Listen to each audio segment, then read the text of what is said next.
you take that one little card out of your house of cards and say, yeah, you can never lose. Like, you are invincible. And all of a sudden you take that one card out and it makes that person say, well, wait a minute, you said I was invincible. Now I am invincible. Wait, now I am fallible. Now I am human. Like, what does that mean for the rest of my identity? And she absolutely, completely crumbled. She left fighting. She was out of the public eye for years because she was trying to calibrate, like, who am I if I fail? Okay. An important part of leadership is knowing how you're going to respond under adversity, under stress, which naturally leads to when failure happens, when we let a team member down, when the team lets us down.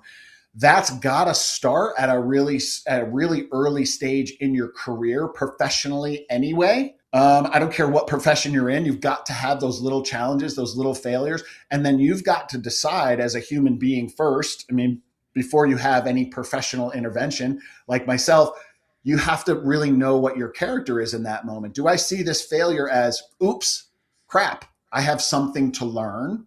I have something that I need to figure out and do better? Or is failure not my fault, somebody else's problem? I did everything I was supposed to do. They're the ones who failed, not me. You got to understand that about yourself. And unfortunately, what I see most often in a lot of dysfunctional, obviously this shows up as dysfunction, in a lot of dysfunctional organizations, is I walk in and I see Ronda Rouseys everywhere. The organization has created this echo chamber around these people and told them that they're absolutely amazing, they're absolutely perfect, everything they do is brilliant, and yet failure, failure, failure, failure, failure. And they just turn a blind eye to it and they keep doing what they're doing. And it's a very rare occasion where someone fails and actually wants to know what happened, actually wants the feedback, actually wants to study the lessons learned and do a post-mortem on, holy crap, how could we have prevented this?